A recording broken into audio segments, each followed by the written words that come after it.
Hablando de Aston Martin, ¿cómo está el termómetro de cara a la 33? ¿Cómo lo tienes tú, Víctor? ¿Tú crees que Bakú es un buen escenario?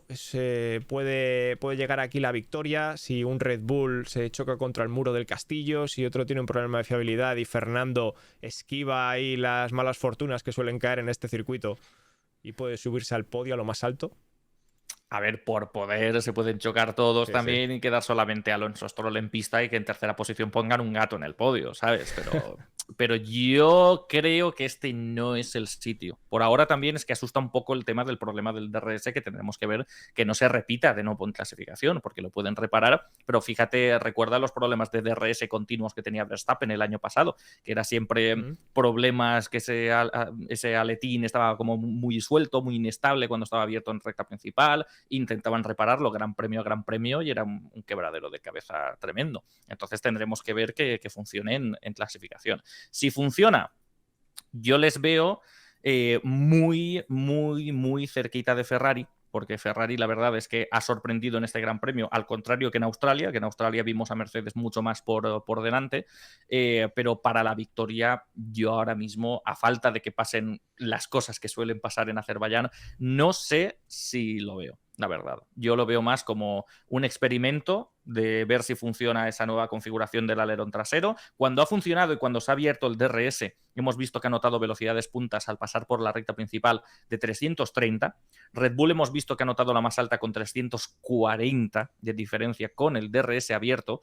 Entonces, más rápido que Red Bull en recta Imposible. no son, pero Ferrari ha notado 330 también al pasar por meta, Mercedes algo menos. Entonces, lo bueno de aquí es que sus rivales, que no nos olvidemos, no es Red Bull ahora mismo, sus rivales son Ferrari y Mercedes, con el nuevo alerón trasero, pues se van a poder defender de ellos, parece ser, si funciona en este Gran Premio. Y para mí es lo importante, que vayamos a circuitos distintos, que vayamos a circuitos que a priori sobre el papel, conforme estaba el Aston Martin, no le beneficia y que aún así con las mejoras y demás logren aguantar el tirón, logren resistir y logren mantenerse delante de estos y intenten el cuarto podio de la temporada en tercera posición. Para mí la gran noticia es esta, aprender empezar a ver, digamos, que las mejoras efectivamente funcionan y que ya no solo es el trabajo del parón invernal y del nuevo diseño del monoplaza y cómo se presentan a la primera carrera del campeonato, sino ver que también son capaces de aguantar el tirón de estos equipos, que creo que es lo que hablamos también en la última intervención que tuve yo aquí en el canal de Twitch de DAZN. Para mí eso es lo vital y yo lo que soñaría yo para este fin de semana, pues otra vez la tercera posición, que sea lo que ¿Otro Dios podio? quiera, que pase lo que Dios quiera por delante, porque hoy también se le ha visto a Checo Pérez bastante fuerte, así Sí, que veremos qué sí, pasa sí, sí. con Verstappen, pero yo mantendría los mismos objetivos que en los tres primeros grandes premios por ahora. O sea, firmamos otro podio y lo celebramos, porque aquí cada podio que cae de Aston Martin es gloria bendita. O sea, no os mal acostumbréis y dejáis, otro podio, qué rollo. No, no, no. Aquí un podio en la Fórmula 1 actual, viendo lo fuerte que está Red Bull y viendo que está superando a Mercedes y a Ferrari, ojo, es de muchísimo mérito lo que está haciendo Fernando Alonso, que además en una entrevista en el diario Marca decía que está pilotando mejor que cuando era campeón.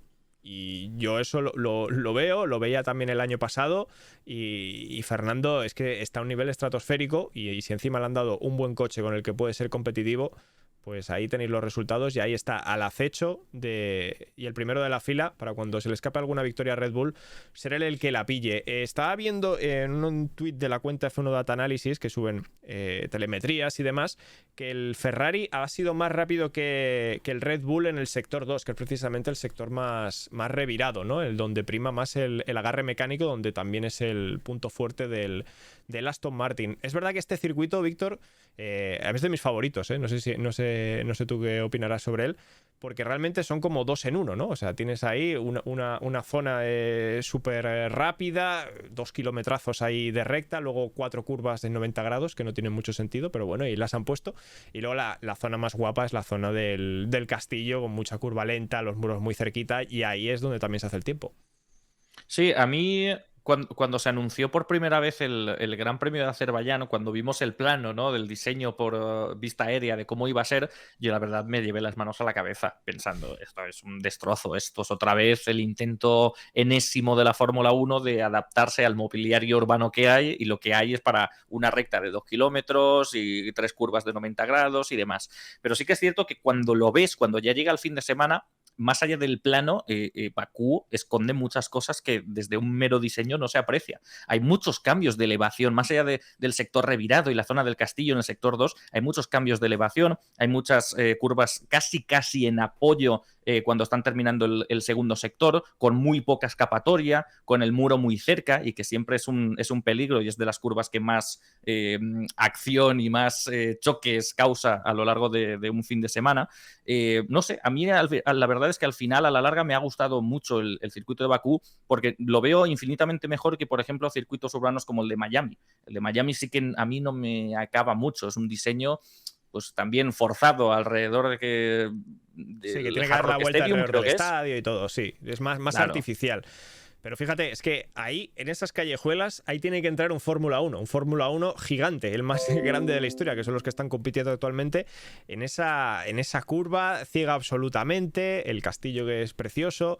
Ahí tienen que circular llegan casi a 100 por hora, por esa zona. No te creas curva lenta, pero claro, curva lenta en un Fórmula 1 es eso, 90, 100 kilómetros por hora.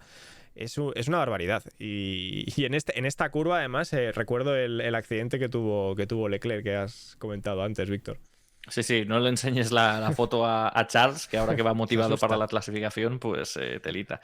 Pero es eso, no sé la verdad qué esperar para esta clasificación. Esperaba un dominio más claro de Red Bull, sinceramente. Sí, esperaba, al igual que hemos visto cómo anotaban esas velocidades punta de 340 kilómetros por hora al pasar por la línea de meta, ya lo vimos en otros circuitos, ¿no? Que más allá de anotar grandes velocidades punta, también en sectores revirados, como en el segundo sector de Arabia Saudí, iban estupendamente bien. Pero sí que es cierto que Ferrari parece que ha dado un pasito hacia adelante, y si no se nota la degradación, que no debería notarse tanto en carrera, y se pueden mantener más o menos en la batalla luego con el DRS por la diferencia de velocidad punta de 10 kilómetros por hora entre Red Bull y Ferrari, pues la verdad es que pueden ser unos contrincantes inesperados en este Gran Premio, y ojalá que eso suceda, porque necesitamos esto, sí. Necesitamos salseo, necesitamos alguien que amenace al equipo Red Bull, y mientras no pueda ser Aston Martin, pues que sea cualquier otro, pero que tengamos espectáculo. Esto es lo que hay. Ya habrá tiempo ya de mirar el campeonato de constructores y ver qué nos interesa más, de si Aston está aquí, de si Aston está allá, pero especialmente en la primera carrera, después del parón de abril innecesario de 3 semanas, necesitamos que la gente se vuelva a enganchar a la Fórmula 1 y que tengamos un gran espectáculo, no una carrera aburrida donde veamos ganar al de siempre. Sí, bueno, carrera o carreras, porque tenemos dos este fin de semana. Mañana sábado el sprint y el domingo la carrera principal.